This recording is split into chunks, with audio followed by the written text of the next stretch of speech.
Durante a graduação de psicologia, a gente lê muita coisa, mas muitos livros passam pela gente que não é só sobre o conteúdo.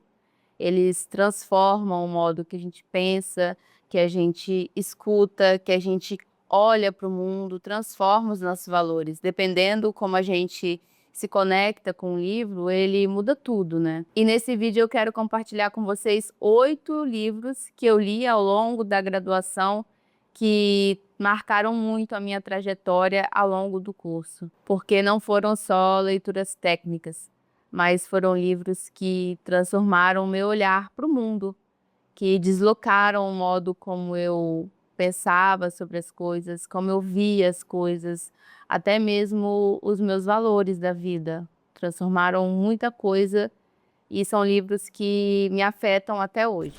E se você é psicóloga, psicólogo ou estudante de psicologia, enfim, gosta desses assuntos, de filosofia também, fica nesse vídeo que eu tenho certeza que você vai gostar das dicas de livro que eu vou dar. E aí eu vou falar um pouco por que esses livros foram importantes para mim e falar um pouquinho sobre cada um deles para vocês pegarem as dicas aí também. Esse primeiro livro que eu vou falar primeiro, né, ele me marcou bastante porque eu estava na biblioteca procurando alguma coisa para estudar, estava meio perdida assim dentro da psicologia, sem entender muito qual seria o meu caminho ali na graduação, sem as coisas não tinham, não parecia ter muita lógica, muito sentido, questionava muito o que eu estava aprendendo naquela época, era bem no início do curso, assim, estava lá pelo segundo, terceiro período, e as coisas pareciam que elas não conectavam, tinha muito questionamentos. E aí eu ouvi falar de algumas pessoas sobre o Michel Foucault. E eu procurei na biblioteca um livrinho assim para ler bem rápido, que eu queria passar um tempo lá. E eu achei esse livro, e esse livro ele foi muito importante para mim, foi um divisor de águas que, lendo esse livro, eu entendi, nossa, é por aqui, é por esse caminho, é por essa lógica de pensamento que eu quero seguir, que eu quero construir a minha trajetória dentro do curso. E esse livro é A Ordem do Discurso, do Michel Foucault, é um livro bem curtinho, que é uma aula inaugural que ele faz ali no Collège de France, que ele vai falar sobre a questão dos discursos, né, que não são neutros, que têm as suas relações de poder e de saber, e que foi nesse livro que eu também inaugurei esse pensamento, nossa, não tem discurso neutro, né, nossa, a gente precisa olhar para o campo da psicologia nessa forma também. E aí foi uma porta de entrada para eu entender um pouco sobre esse campo, conhecer o Michel Foucault e me encantar por esse caminho de pensamento, por essa ideia. E foi a partir dele, desse livrinho, A Ordem do Discurso, que eu fui trilhando o meu caminho, minha trajetória no curso, conhecendo outros autores, estudando outras coisas do Foucault também. O segundo livro, eu tenho um carinho bem especial por ele. Faz tempo que eu não estudo esse livro, que eu não olho para ele, mas eu lembro que ele me marcou muito na graduação também. Ele me ajudou a desfazer certos pensamentos e ideias que eu tinha em relação à memória, em relação ao tempo, a pensar o nada, né? Pensar certas coisas que a gente acha que é isso mesmo, mas chega um autor que te apresenta um outro modo de pensar que explode a sua mente, né? Então ele vai trazer esse conceito de memória não como algo que a gente guarda, né, na nossa cabeça, que a gente vai guardar como se fosse um grande arquivo, mas como algo que se atualiza e que acontece ao longo dos encontros que a gente faz com o mundo. E eu estou falando do Henri Bergson, do livro Memória e Vida, que ele tem um capítulo que ele vai falar justamente sobre a memória ou os graus coexistentes da duração, princípios da memória, psicologia da memória, o papel do corpo. Esse capítulo ele é muito bom, muito interessante para a gente pensar essa questão da memória, da duração. Também tem um capítulo que ele fala também só sobre duração. E eu recomendo muito esse livro para você. se você é estudante de psicologia. Esse terceiro livro também me marcou bastante, porque foi o meu primeiro contato com um conceito bem interessante da biologia que se chama autopoiese. E o que me marcou mais nesse sentido foi a conexão que a professora fez com esse conceito da biologia de autopoiese com na realidade, na vida das pessoas, né? Como que esse conceito ele também traz para nossa vida no sentido de transformação e de regulação do ser, né? De uma força vital que faz essa regulação da vida, que faz essa própria regulação do ser humano, né, ou do ser vivo de modo geral. O que eu achei fantástico foi essa conexão do conceito de autopoiese com a importância da produção de autonomia e de responsabilidade na vida das pessoas como um todo. E eu estou falando do livro A Árvore do Conhecimento, As Bases Biológicas da Compreensão Humana, do Humberto Maturana e Francisco Varela. Esse livro é muito bom, se você gosta desses conceitos de autopoiese, desse conceito, né, de autopoiese, quer aprender mais, eu recomendo fortemente esse livro para você. O próximo livro, eu não tenho ele físico, mas peguei muito esse livro na biblioteca para estudar. Eu tenho alguns capítulos dele aqui impressos. E o que mais me marcou nesse livro foi a forma como ele apresenta a ideia de tempo. Nunca mais pensei a questão do tempo, passado, presente, futuro, da forma como eu pensava, dessa forma linear e cronológica que a gente está mais acostumado a tratar, né? E esse livro ele traz um modo de pensar o tempo que muda tudo, principalmente para a gente que pensa esse tempo do inconsciente, esse tempo na clínica. E esse livro é do Deleuze, não podia deixar de trazer um livro aqui da esquizoanálise, que chama A Lógica do Sentido.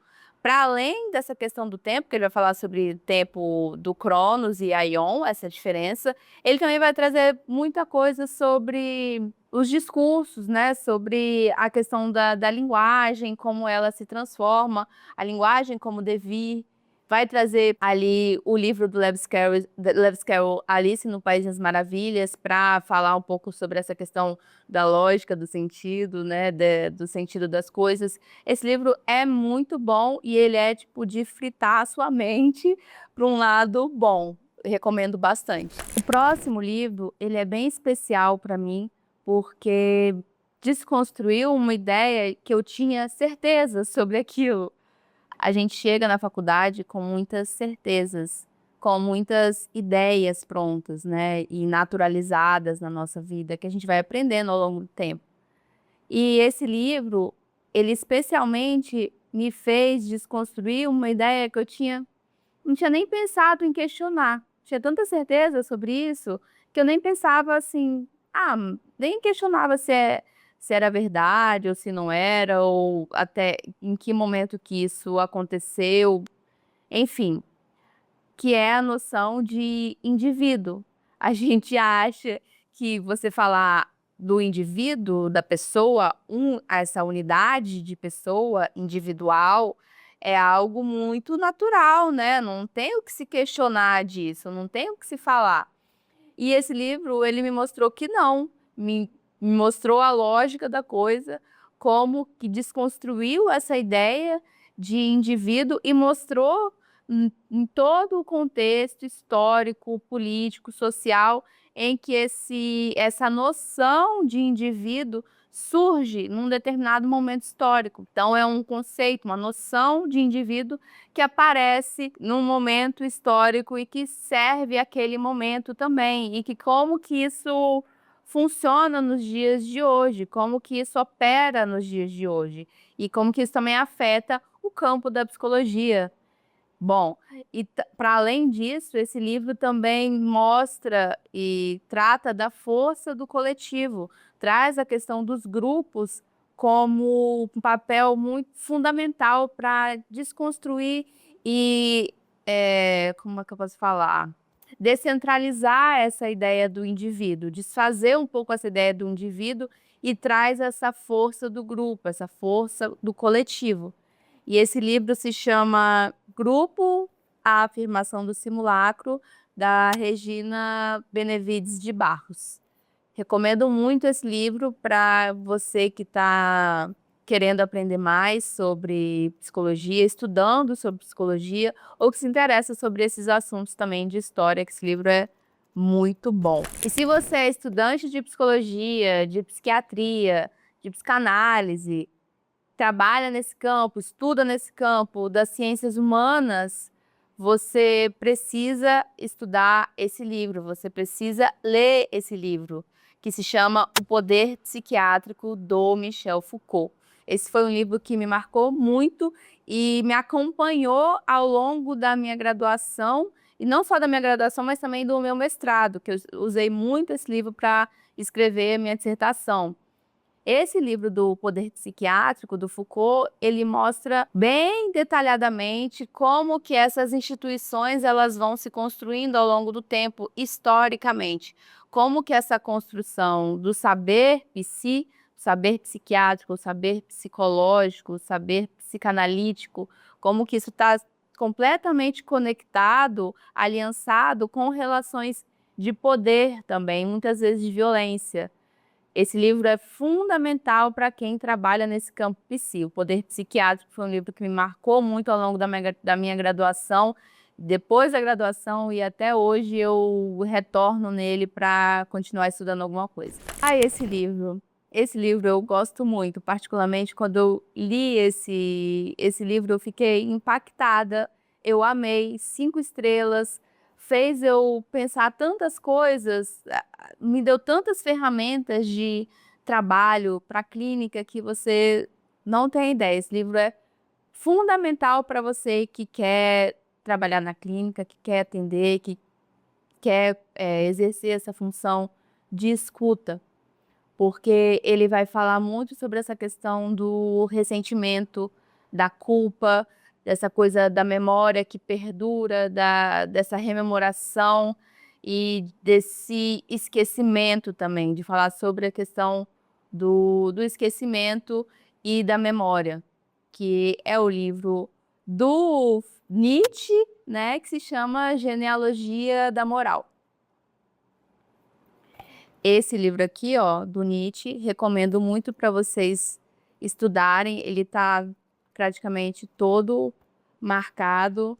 Esse livro eu estudei ao longo do meu estágio da faculdade e eu ficava levando esse livro para cima e para baixo, estudando ele o tempo inteiro. Inclusive fiz um trabalho sobre ele e ele ajuda muito a gente a entender sobre essa coisa do bom e do ruim, do bem e do mal, dessa dicotomia que a gente está acostumado a lidar e que muitas vezes travam e bloqueiam uma vida, né, a vida de uma pessoa. E principalmente essa questão do ressentimento, de pensar o ressentimento e a culpa. Então, recomendo muito o Genealogia da Moral, do Nietzsche. Pro final, eu deixei um livro muito especial para mim, porque ele me acompanha até hoje. Ele está ali na minha mesa, eu retorno a ele, eu estou sempre estudando esse livro, sempre voltando nele, porque ele me ajuda muito a pensar a minha clínica, o que eu faço na clínica, quais são as minhas ferramentas na clínica. E ele é um livro fundamental para você, se você quer começar a atender, se você quer pensar a esquizoanálise na clínica. É um livro muito bom para isso, que se chama Clínica do Esquecimento, da Christina Halter. A gente não acha muito esse livro para comprar mais, inclusive eu tenho só ele impresso, e ele está todo rabiscado, porque eu estudei muito esse livro. E ele é maravilhoso, ele vai falar sobre a clínica, obviamente, trazer um pouco da psicanálise, essa contraproposta que é a esquizoanálise, e pensar um pouco dessa ferramenta teórica que é a esquizoanálise para a clínica, para a gente trabalhar com ela de fato. Então, esse livro eu recomendo bastante para você que se interessa por esse assunto, livro da Christina Halter, Clínica do Esquecimento. Acredito que você encontre na internet por aí, se tiver para no sebo para vender ou enfim. E esses foram os 8 livros que marcaram muito a minha trajetória ao longo do curso de psicologia, que eu quis trazer para vocês hoje. Claro que tem outros livros também, outros textos que eu li, mas resolvi fazer essa lista, dessa vez com esses 8 livros, e aí depois eu posso trazer outros também, enfim. Temos tempo para isso. E eu espero muito que vocês tenham gostado, que vocês peguem essas dicas para vocês também, para ler os livros, para me falar se você também já leu algum deles, se esses livros também te marcaram de alguma forma. Escreve aqui nos comentários que eu vou gostar muito de saber se você já leu algum deles, se também te marcaram, qual foi a sua experiência com esses livros. Me conta aqui nos comentários que eu quero saber. E você gostou desse vídeo? Achou interessante as dicas de livros que eu trouxe aqui? Se você gostou, por favor, dá um like aqui no vídeo, que me ajuda bastante para que esse vídeo seja entregue para mais pessoas, para eu consiga crescer esse canal que está só engateando, acabou de nascer. E se você quiser saber um pouco mais do meu trabalho, me segue no Instagram, que eu também tô lá no Instagram já há um tempo a mais. Meu arroba tá aqui embaixo, Bárbara Jake. E se quiser conhecer meus cursos também que eu tenho um curso de introdução à esquizoanálise, eu tenho um curso para clínica em esquizoanálise. Então, aqui no link, aqui embaixo, vou deixar os links aqui embaixo na descrição do vídeo. E para esse vídeo era isso, espero que vocês tenham gostado e a gente se vê no próximo.